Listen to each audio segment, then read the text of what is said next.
go low, I'll go high. I have wings. Why would I go low?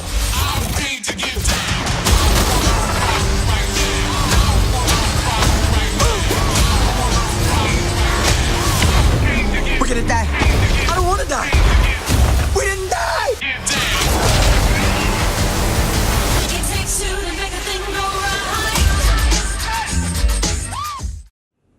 What's up, everybody, and welcome to Real Time for the Real Everyday Movie Fan. I'm Ryan Murphy. And I'm Josh Williams. And today we are giving you our real-time review of Ant-Man and the Wasp. So, I guess I'll go ahead and start. You go ahead and start, yeah. I'm going to go ahead and give this movie a score of 8.5 out of 10. I remember we walked out, you actually liked this movie a lot. This is a very entertaining movie. Yes, it is an extremely entertaining movie. You will laugh your butt off. I mean, you will laugh. This movie gets more laugh. It's like an action Marvel movie slash comedy, but you will laugh about twice as much as you do during a normal just comedy movie. True. I mean, it's just laughs from beginning to end. I mean, you're just in stitches. And it's not like laughs that are, because I feel like there was a big, before I get to my story and you talk some more, but I just wanted to make a comment on yours. It didn't feel forced, and didn't feel like there was too many jokes one after another. It wasn't like, for me, Guardians of the Galaxy Volume 2, which we where it was about. just like nauseating comedy that was just being too forceful. This felt organic. It felt natural. And that's what we talk about a lot. Yeah. We talk about Transformers syndrome, where there's all this forced humor, and that goes for a lot of action movies. I talk about Transformers syndrome. It affected, like, for me, both Iron Man 2 and 3 and Thor: The Dark World were the biggest sufferers from that.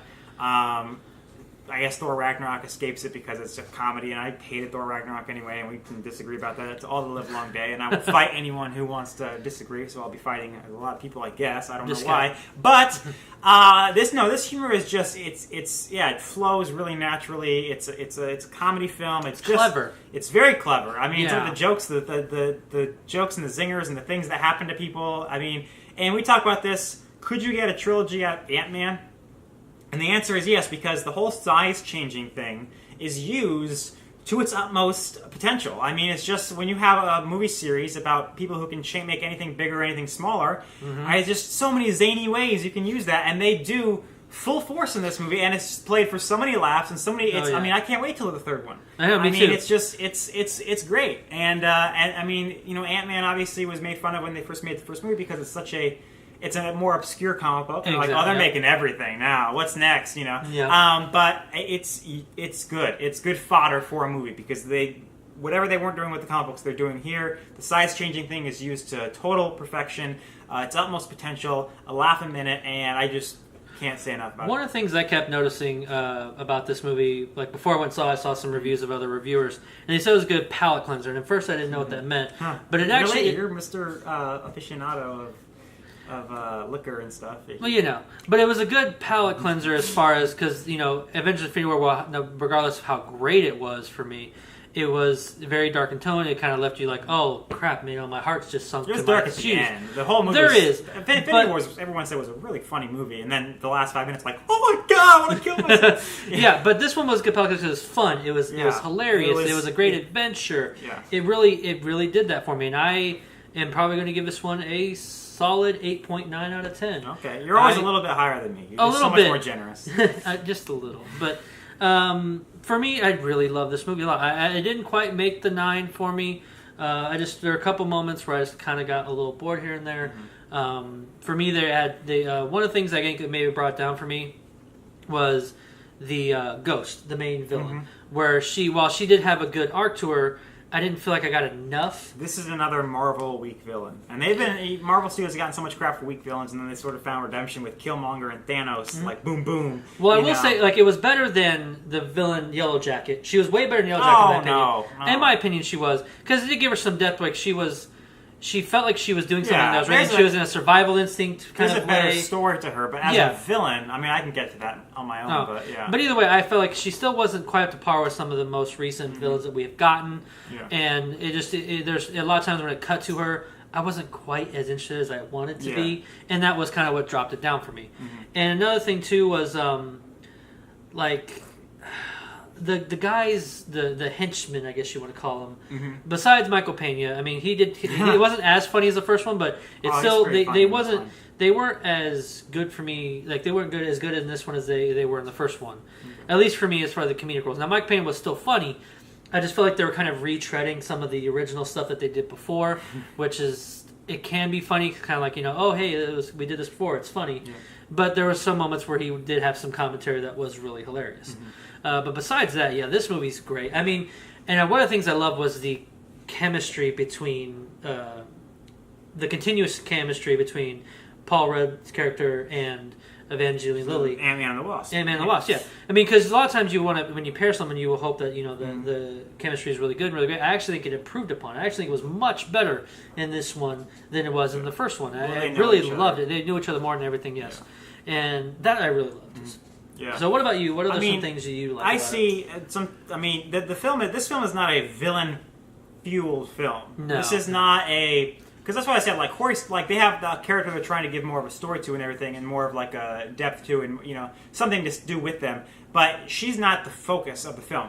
Because the first film is a villain-centric film. It's about, let's stop, what's his name? Yellow Jacket. Yeah, but what's his actual I forgot his name. Yeah, Darren Cross. Darren Cross, Let's stop Darren Cross. Darren Cross wants to do this, we have to stop Darren Cross. So he is the villain, he is menacing.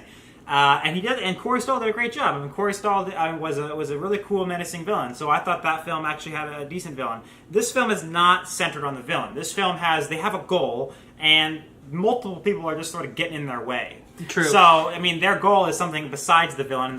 And there's more than one villain besides the ghost. Yeah. There's multiple people getting in their way of doing this. So that's what I mean by it's not as focused on the villain. Mm-hmm. It's focused on a separate goal. And so there's that. And, I always call to mind Roger Ebert, the great, idol for all film critics, would always say that movies, action movies live or die on their villain. Mm-hmm. So I wonder what he would have to say about this, because he very rarely made an exception. Yeah. And this, I think Lethal Weapon 3 said, this movie has a crappy villain, but I'm still giving it a thumbs up. Like, I mean, I really wonder what he would think of that about this, because it is a comedy, so he'd probably give it a pass for just being funny as heck. But yeah, I mean, I don't think it needs to be focused on the villain. I didn't walk away thinking it was lacking for that. I felt it is what it is. It's not focused on her. It's focused on this journey, and that's the antagonist really is trying to do X.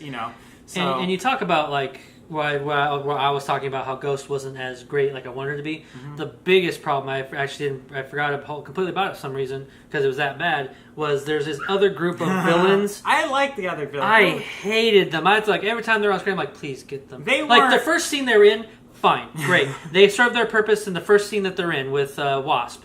After that, when they just kept getting in the way, it was like so many all the antics. I mean, it was so like many a tick on your ass that wouldn't go zing, away. Zing, zing, and so much of the fun of the movie only happens because they have so many multiple people coming at them from all directions. So they're not intended to be just like Ghosts. They're not intended to be like great villains. They're just intended to serve their purpose in terms of making the characters have to jump from here to there and then shrink this and do that. I get that, and just for me, still, like they were just. I guess there wasn't enough chemistry, like enough charisma there for me to care. Yeah. And like every time they're on there, it was like a tick on my ass that just wouldn't go away. Well, it just bothered me. Yeah, you just need to make the tick grow. That's a terrifying thought. The size to changing thing will also point that out. Was fun. A lot of people. Well, that's the main draw of the film, but it also doesn't make any sense. The science of this film is bull. Like you're supposed to shrink or expand the space between atoms of an object, so you should not be able to go subatomic by that very definition. And also, if you expand something, it's just going to fall apart. It's like, or it's going to be like paper mache, like you put your hand through it. You certainly can't grow an ant to the size of a man without it just crumbling.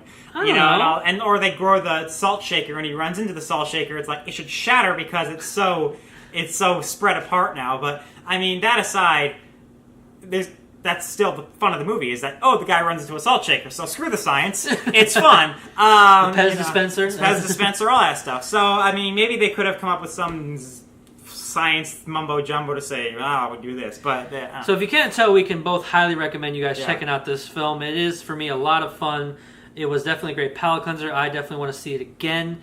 Paul Rudd and Evangeline Lilly are great. Michael Douglas is also fantastic in this movie as well. And I did like, also, we didn't talk about Michelle Pfeiffer, which I did like her introduction.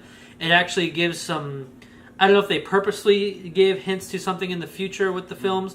I might do an editorial on that. If you want to join me, I'll tell you about it off screen. But it actually gives some hints as to what's going to happen in the future. So that makes me excited. What about you? Your last final thoughts? It's very funny. Go see it. If you haven't already. Yes. If you haven't already. I mean, it's up late now, so you've probably already seen it. But if you haven't, check it out. All right, folks, that is for today. Thank you very much for watching. What did you think of Ant-Man and the Wasp? Leave your comments in the section below. Let us know whether you liked it or not. Give us your positives and negatives and your score out of 10. Also, if you like what you watched, Hit that like button as always, and subscribe to our channel so you can receive more of our various content in the future. Also like us on Facebook, Twitter, and Stardust, and the links are in the description below. That's all we have for today. I'm Josh Williams. And I'm Ryan Murphy. And thank you for keeping it real. With ReelTime.